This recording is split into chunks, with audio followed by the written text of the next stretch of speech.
Assalamu alaikum. Welcome everyone to Amazed by the Qur'an, a series in which I share with you what I find amazing about the Qur'an. Today, a very small example, but I still think a very profound one about our father Ibrahim alayhi salam. There are two ayat, they are very similar. One's in Surah Al-An'am, the 6th surah, and the other one is Surah Al-Zukhruf. And here, in both of them, you find a very similar statement of the Prophet Ibrahim alayhi salam. I'll give you the Arabic and I'll translate them roughly the same way. Inni bari'um mimma tushrikun. I am absolved. I have nothing to do with the shirk, the associations with Allah that you make, the blasphemy that you do. So he's talking about how he's disassociated completely from, and disassociated is a good word. Bari'un, I am disassociated from what you do, from the shirk that you do, from the blasphemy that you do. Okay. The other surah also, innani bara'un mimma ta'budun. No doubt I am absolutely absolved, or I am completely disassociated from what you worship. Mimma ta'budun. Except the word disassociated in the surah, ayah of Surah Al-An'am is bari'. Bari' means, it's an adjective. Someone who is disassociated is called a bari'. But in the ayah of Surah Al-Zukhruf, it's actually bara'. And bara' in Arabic is not someone who is disassociated, it's actually disassociation itself. Now, this is the concept of how do you describe something. Okay, again, a little bit of Arabic here, or concepts in Arabic. To help you understand it, I will cite something that I explained this to using cartoons to my child. The cartoon movie Cars, right? Lightning McQueen. Yeah. So he doesn't say that he's fast.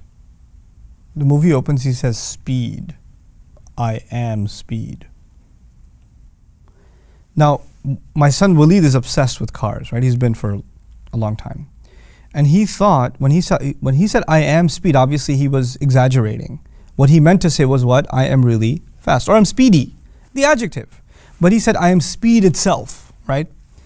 And Walid, for a long time, thought that that's how you say you're fast. So he says, Abba, your car is speed, right? Abba, look, I'm going to go speed over there. I'm so speed. Like he used this as a verb and as an adjective for like a long time. So the English language for him was ruined by Lightning McQueen, right? Now the thing is, the point I'm trying to make is that sometimes when you want to describe someone with the highest form of adjective, then you don't even use an adjective. You actually use the concept itself. That guy is so wealthy, he is money. He is money. That means he has a lot of money, but you just say he is money. Man, that guy, he is basketball. It is as though you're saying, no, it's not round or whatever. What you're saying is, he embodies what basketball actually means. Or you've heard people say things like, when you look up stupid in the dictionary or stupidity in the dictionary, you'll find his picture, right? So the idea, the large infinite idea of stupidity has been captured by this man.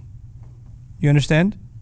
Now, I'm saying this silly stuff to you to get across that you can use an adjective to describe someone, or you can use a concept, which is going out of your way to in a sense, hyperbolize, to empower. I won't use the word exaggerate, because exaggeration, we do it. Qur'an doesn't do it.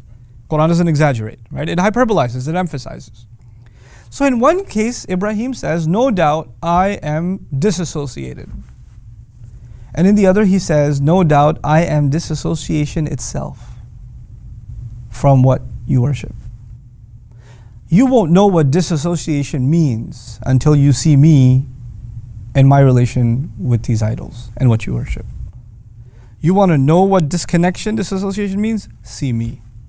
Subhanallah. The question then arises, how come in one place he just says, I'm disassociated, the adjective, and how come the other case, he goes out of his way to call himself disassociation itself? I'm going to be embodying the idea itself. It's incredible that in his youth, when he was going through his journey of discovery, demonstrating to the people around him how silly their shirk is, when he saw the sun come out فَلَمَّا رَأَى الشَّمْسَ بَازِغَةً قَالَ هَذَا رَبِّي هَذَا أَكْبَرُ. This must be my master, this is bigger.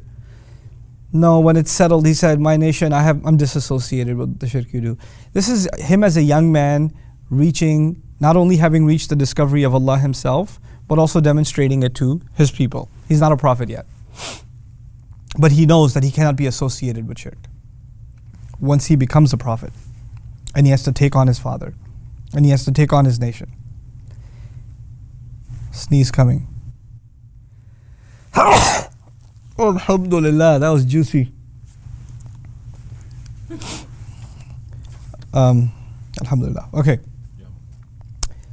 Once he becomes a prophet, and he has to take on his dad, and he has to take on his nation, what does he say? إِذْ قَالَ إِبْرَاهِيمُ لِأَبِيهِ وَقَوْمِهِ, when Ibrahim ﷺ said to his people, his father and his nation, إِنَّنِي, not even inni. Inni means certainly I. Innani is a more emphatic form of certainly. Certainly I am disassociation itself from whatever you worship. إِلَّا الَّذِي فَطَرَنِي فَإِنَّهُ سَيَهْدِينِ, except the one who fashioned me, molded me, because he's the one that will guide me. Once he becomes a prophet, it's not even enough for him to say he's disassociated. He has to now say he is disassociation itself. The responsibility has been elevated, and it's captured in just that one word. Again, the same problem. I don't get tired of saying it. Read this in translation, what are you going to find? I am disassociated, I am disassociated. You're not going to see the difference. But the power with which messengers had to declare their separation from these ideas, how much more of a weight was on their shoulders, is just captured in the wording bari from Surah Al-An'am, transitioning into the word bara in Surah Al-Zukhruf. Subhanallah. May Allah Azza wa Jal help us appreciate the power of these words, and may Allah Azza wa Jal give us a renewed sense of love and appreciation and loyalty to our father Ibrahim alayhi salam. Barakallahu li wa lakum. Assalamu alaikum wa rahmatullahi wa barakatuh.